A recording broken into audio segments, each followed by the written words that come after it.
മാത്യു കുഴൽനാടനുമായുള്ള സംവാദത്തിന് ഏതെങ്കിലും കുട്ടികളെ അയക്കാമെന്ന് മന്ത്രി പി രാജീവ്. മാത്യുവിന് മറുപടി പറയേണ്ട ഘട്ടമൊക്കെ കഴിഞ്ഞു. SFIU അന്വേഷണത്തെ KSIDC കോടതിയിൽ എതിർക്കുന്നത് എന്തെങ്കിലും മറച്ചുവെക്കാനല്ല.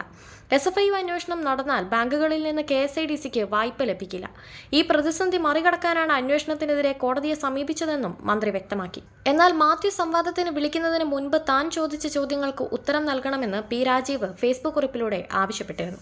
രാജീവ് ഫേസ്ബുക്കിൽ പങ്കുവച്ച കുറിപ്പ് ഇങ്ങനെയാണ്: സംവാദത്തിന് വിളിക്കുന്നതിന് മുൻപ് നേരത്തെ ചോദിച്ച ചോദ്യങ്ങൾക്ക് ഉത്തരം നൽകൂ മിസ്റ്റർ മാത്യു കുഴൽനാടൻ. വിവാദമായ കമ്പനിക്ക് കേരളത്തിലെ സർക്കാർ നൽകിയ ഏറ്റവും വലിയ സഹായം മൈനിംഗ് ലീസാണ്. 2002 ശ്രീ AK ആന്റണി മുഖ്യമന്ത്രിയായിരുന്ന കാലഘട്ടത്തിൽ തുടങ്ങിയ നടപടിക്രമങ്ങളുടെ അവസാന ഘട്ടമായി 15/9/2004 മൈനിംഗ് ലീസ് നൽകിയത് ഉമ്മൻചാണ്ടി മുഖ്യമന്ത്രിയായിരിക്കുമ്പോഴാണ്. കുഴൽനാടന്റെ വാദമനുസരിച്ചാണെങ്കിൽ ഈ വലിയ സഹായത്തിന് ആരാണ് ഉത്തരവാദി? അന്ന് കുഴൽനാടൻ പൊട്ടിച്ച വെടിയിലെ ഉണ്ട കൊള്ളേണ്ട UDF നേതാക്കളിൽ ജീവിച്ചിരിക്കുന്നവരാരും പ്രതികരിക്കാത്തത് എന്തുകൊണ്ട്? ഇന്നും കുഴൽനാടൻ ഒന്നും പറഞ്ഞിട്ടില്ല.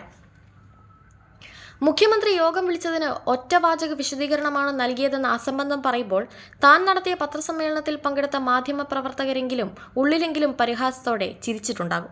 പൊതുവായ കാര്യങ്ങൾക്കാണ് യോഗം വിളിച്ചതെന്ന് വ്യക്തമാക്കി യോഗമെടുത്ത തീരുമാനങ്ങൾ പത്രസമ്മേളനത്തിൽ വായിച്ചതിന് ശേഷം ആവശ്യമെങ്കിൽ നോക്കിക്കൊള്ളാൻ മാധ്യമപ്രവർത്തകരോട് പറയുകയും ചെയ്തു.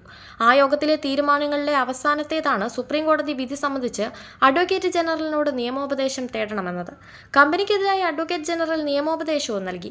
ഇത്രയും ബുദ്ധിമുട്ടി മാത്യു കുഴൽനാടൻ പറയുന്ന സവിശേഷ അധികാരം ഉപയോഗിച്ച് യോഗം വിളിച്ച് ലീസ് നൽകേണ്ടതില്ലെന്ന നിയമോപദേശം അഡ്വക്കേറ്റ് ജനറലിന്റെ കയ്യിൽ നിന്നും വാങ്ങിയെടുത്ത് കമ്പനിയെ സഹായിച്ചുവെന്ന ആരോപണം അസംബന്ധമല്ലേ എന്ന ചോദ്യവും പത്രസമ്മേളനത്തിൽ ഉന്നയിച്ചിരുന്നു.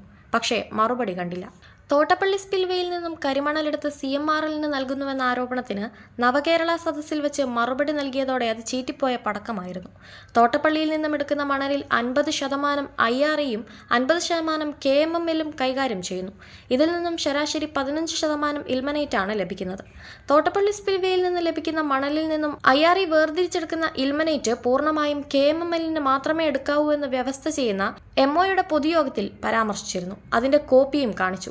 ഇങ്ങനെയൊരു MOU ഉള്ളപ്പോൾ എങ്ങനെ തോട്ടപ്പള്ളി സ്പിൽവേയിൽ നിന്നും ലഭിക്കുന്ന മണലിൽ നിന്നും പ്രോസസ് ചെയ്യുന്ന ഇൽമനൈറ്റ് IRE എങ്ങനെ പുറത്തു കൊടുക്കും? സ്വന്തം ആവശ്യത്തിനായി IREയിൽ നിന്നും കൂടി ഇൽമനൈറ്റ് വാങ്ങുന്ന KMML ആർക്കും ഇൽമനൈറ്റ് വിൽക്കുന്നില്ല. പലർക്കും വിപണി വിലയിൽ ഇൽമനൈറ്റ് വിൽക്കുന്ന IRE കേന്ദ്ര പൊതുമേഖലാ സ്ഥാപനവുമാണ്. ഇക്കാര്യം വ്യക്തമാക്കിയതിനു ശേഷം അതിനോട് പ്രതികരിക്കാതെ പാർട്ട് 2 എന്ന് പേരിട്ട് ചീറ്റിയ പടക്കം വീണ്ടും കൊണ്ടുവന്നതിനോട് എന്ത് പ്രതികരിക്കാനാണ്? ഇറിഗേഷൻ വകുപ്പിന്റെ കീഴിലായതുകൊണ്ട് മുഖ്യമന്ത്രിക്ക് അധികാരമില്ലാത്തതുകൊണ്ട് ദുരന്ത നിവാരണ അതോറിറ്റി ചെയർമാൻ എന്ന നിലയിലാണ് യോഗം വിളിച്ചതെന്ന് ഒരു MLA പറയുമ്പോൾ മുഖ്യമന്ത്രിയുടെ ചുമതലകളെ സംബന്ധിച്ച് ആരെങ്കിലും ഒന്ന് പറഞ്ഞു കൊടുക്കണ്ടേ? അല്ലെങ്കിൽ 2012 തോട്ടപ്പള്ളി സ്പിൽവേയിൽ നിന്ന് തന്നെ IREക്ക് മാത്രമായി മണൽ വാരാൻ അപേക്ഷ കിട്ടി 1 മാസത്തിനുള്ളിൽ ഉമ്മൻചാണ്ടി എന്ന മുഖ്യമന്ത്രി അനുമതി നൽകിയത് എങ്ങനെയെന്ന് അന്നത്തെ മന്ത്രിസഭാംഗങ്ങളോടെങ്കിലും ചോദിക്കുന്നത് നന്നായിരിക്കും. ആ ഫയലും വിവരാവകാശത്തിൽ കിട്ടും.